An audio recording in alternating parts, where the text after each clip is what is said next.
छत्रपती शिवाजी महाराज, छत्रपती शाहू महाराज, क्रांतिबाई ज्योतिबा फुले, क्रांतिज्योती सावित्रीबाई फुले आणि तुमच्या आणि माझ्या जीवनाच्या निमित्त या देशामध्ये एक चहावाला सुद्धा पंतप्रधान केलं. एवढा ज्यांचा संविधानामुळे चमत्कार झाला ते महामानव विश्वरत्न बोधिसत्व डॉक्टर बाबासाहेब आंबेडकर. तसंच लोकशाहीर अण्णाभाऊ साठे या सर्वांना त्रिवार वंदन करून आज या इथे माझ्याबरोबर आलेले आमच्या रिप्रेझेंटेटिव्ह महाराष्ट्र प्रदेशचे अध्यक्ष डॉक्टर सूर्यवंशीजी, त्याचबरोबर मंचावरती चर्मकार समाजाचे नेते संजयजी खामकर, बाबूरावजी माने सध्या युती सरकारमध्ये असून सुद्धा अत्यंत द्वेषाने हा लढा लढवत आहेत ते राजकुमारजी बडोले. त्याचबरोबर या इथं मातंग समाजाचे नवं नेतृत्व उभरून येत आहे त्या रुक्मिणीताई लोंढे आणि मी सर्वांचे आभार मानतो आणि सोलापूरकरांना क्रांतिकारी जमीन करतो की ज्या पद्धतीने तुम्ही इथे जमलेला. आणि एक सांगू काय कुणास ठाऊ पण जिथे जातो तिथे पाऊस मला भेटतोय. याला माहिती बाबूराव माने ना 2 दिवसापूर्वी आम्ही पिंपरीची सोडला होतो. थोडं पावसामध्ये दोघंही भिजलो तर चांगलं आहे. आज निसर्ग सुद्धा तुम्हाला साथ द्यायला तयार आहे. सोलापूरचा दुष्काळ पळवायला निसर्ग सुद्धा तुमच्या बरोबर आहे की तुमची मागणी रास्त आहे आणि त्यामुळं हा निसर्ग सुद्धा हा पाऊस सुद्धा तुम्हाला साथ देतोय. खरं म्हणजे आज हे जे आंदोलन आहे ते एका वेगळ्या टप्प्यावरून ठेपलेलं आहे. आज बाबासाहेबांचे एक सहकारी म्हणाले होते हे Ambedkar is more dangerous than alive. आणि हे आपण सर्वांनी दिल्लीमध्ये पाहिलं. आता या देशातली तरुणाई कुठच्याही जाती धर्माची असो अन्याय झाला की जय भीम बोलते. हा जय भीमचा नारा आता अख्खा जगभर गेलेला आहे. आता राजकुमार म्हणून सांगितलं न्यूयॉर्कमध्ये, त्याचबरोबर जर्मनीमध्ये, ब्रिटनमध्ये अनेक ठिकाणी या विद्यार्थ्यांची लाठीचार्ज झाला. त्यामुळे मोर्चे निघाले आणि त्या सर्व जगावर फक्त जयभीमचा नारा आज गुंजत होता. त्यामुळे जयभीमच्या नाऱ्यामध्ये एवढी ताकद आहे की मला वाटत नाही की महाराष्ट्रामध्ये कोणाची मान वेळी असेल की या जयभीमवाल्यांबरोबर पंगा घेण्याची.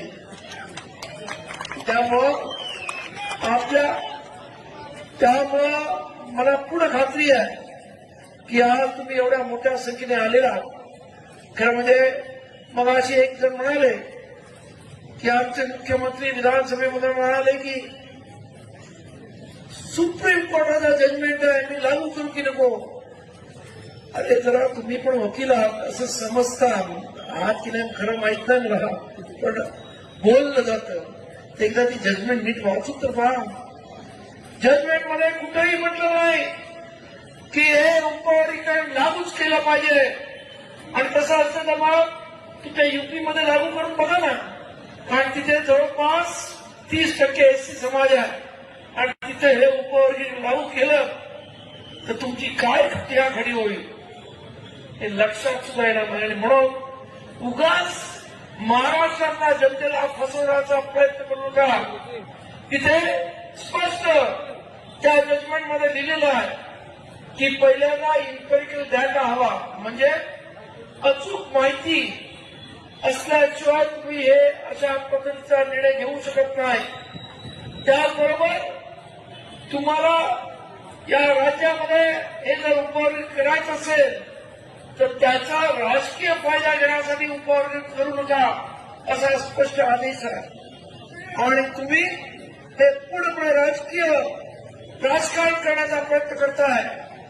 या इथं दलितांमध्ये फाटाफूट करण्याचा प्रयत्न करताय. आपल्याला माहित असेल कर्नाटकमध्ये सुद्धा हे उपवर्गीकरण करण्यात आलं, परंतु कर्नाटकमध्ये उच्च न्यायालयाने कर्नाटकाच्या लगेच त्याला स्टे दिला. कारण महत्वाचं आहे की संविधान एक बोलतं आणि हल्ली सुप्रीम कोर्ट वेगळंच बोलतं. हल्ली सुप्रीम कोर्टावरती पण किती विश्वास ठेवायचा हा महत्वाचा प्रश्न आहे.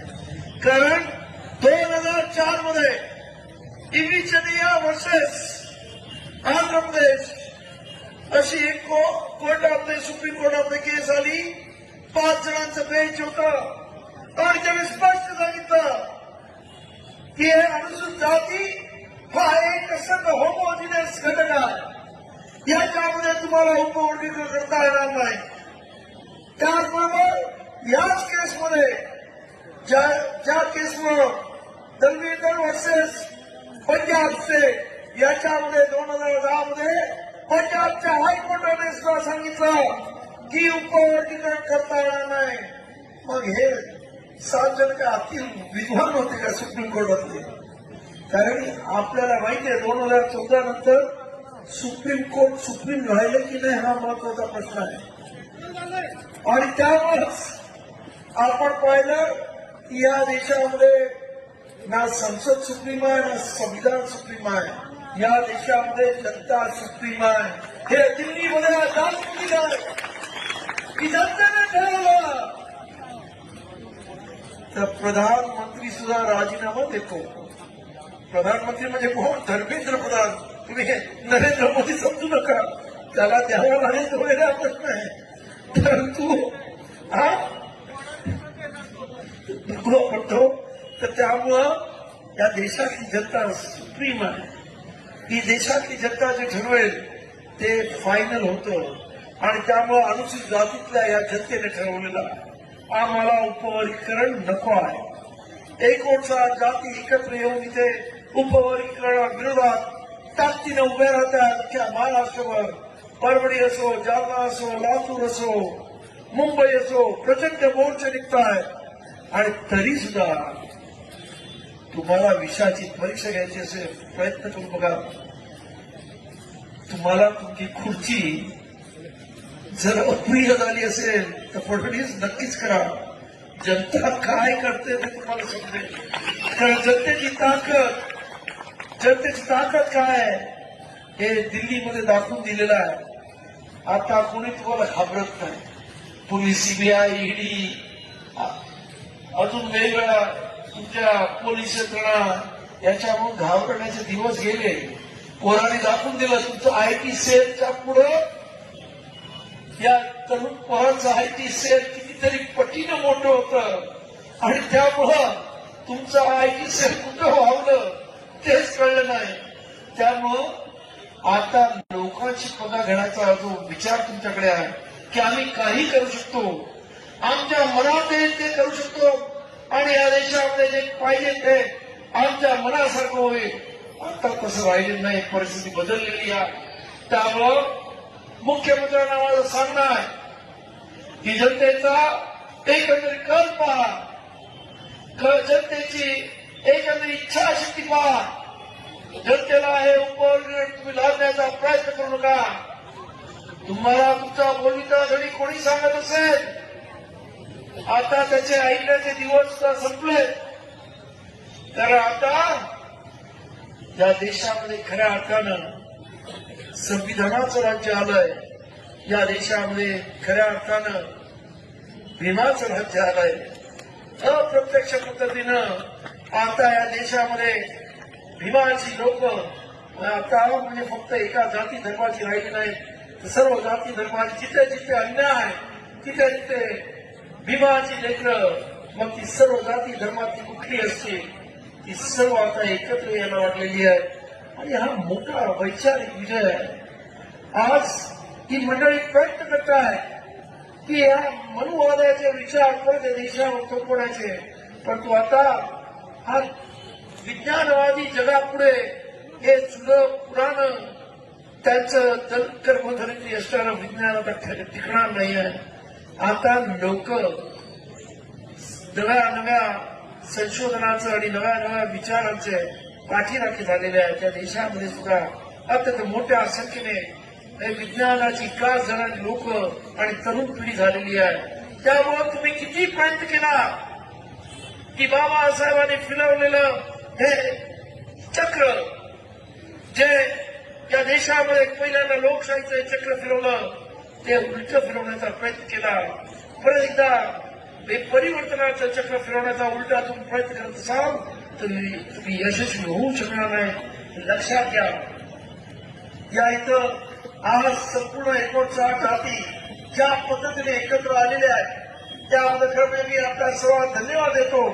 अनेक विषयावरती बोलण्यासारखं आहे, परंतु पावसाचा काही भरोसा नाही. आपण पण 5 तास माझ्या बरोबर या संपूर्ण मोर्चामध्ये इथे आलेला आहात. खरंच तुमच्या याच ताकदीला खरं म्हणजे लोक घाबरतात. आंबेडकर समाजाची ताकद ही एकदा तरी ठरवलं की केल्याशिवाय तो मागे हटत नाही. तुम्हाला सांगतो ही ताकद अत्यंत म्हणजे आंबेडकर समाजाचं आज महाराष्ट्र अख्ख्या देशामध्ये एक दहशत आहे. आणि हे दहशतीचं तुम्हाला सांगतो की इंदुगिरीच्या मी 12.5 एकर मुंबईची जागा घेतली. आज तिची किंमत 10,000 कोटीच्या वरती आहे. बाबासाहेब स्मारक अत्यंत मोठ्या पद्धतीने होत आहे. अजून एखाद्या वर्षामध्ये होईल अशी माझी अपेक्षा आहे. तर सरकार हळूहळू ते करत आहे. ठीक आहे, बाबासाहेबांच्या स्मारकाचा 7-12 झालेला आहे. आणि ते जेव्हा मी घेतलं, तुमच्यासारखेच आंबेडकर भीमसैनिक माझ्याबरोबर होते आणि आम्ही तिथं मुंबईत पोलीस होते, SRP होती, रॅपिड ऍक्शन फोर्स AK-47 घेऊन होते. पण आम्ही घुसायचं ठरवलं आणि आम्ही घुसलो. आणि मग मुंबईला आमच्यावरती केसेस केल्या हिंदू मिलवाल्यांनी. तिकडे असणाऱ्या हायकोर्टाच्या जजने, दाऊद नावाचा जज होता हायकोर्टाचा, त्याने म्हटलं आज त्याने सरकारची हिंदू बिल घेतली, उद्या ते सुहाळे घेतली. मुंबई पोलीस काय करतात? तेव्हा मुंबई पोलीस कमिशनरने काय उत्तर दिलं माहिती का? त्या तिथं माझ्याकडे SRP रॅपिड ऍक्शन फोर्स सर्व होतं. मी आदेश दिला असता तर 50-100 त्यांचे मेले असते. पण त्या चैत्यभूमीच्या परिसरामधला एकही पोलीस मला जिवंत सापडला नसता. कशी रक्ती आहे, बहुत अच्छी रक्ती ना, ही ताकत है. आणि मग ये डर ऐसा ही रहना चाहिए. बहुत अच्छी बात है. आणि त्यामुळंच मला पूर्ण खात्री आहे की आपण सगळे एकत्र राहिलो तर आपल्याला कोणी इथं हे उपवर्ग करू शकणार नाही. फक्त आपण एकत्र राहा, सर्व जाती जमाती सर्व एकत्र पद्धतीने कामा लागा. आपण आपली ताकद एक दिलानं एक विचारानं अशीच पुढे नेऊ, एवढीच आपल्या सर्वांना विनंती करतो. आणि आपल्या सर्वांनी इथं येऊन या मोर्चाला प्रचंड अशी ताकद दिली आणि आम्हाला एक ऊर्जा दिली सर्वांना. त्याबद्दल आपल्या सर्वांना क्रांतिकारी जयभीम करतो आणि मी माझ्या वाणीला विराम देतो. आपल्या प्रति मंगलमय कामना करतो. जय भीम.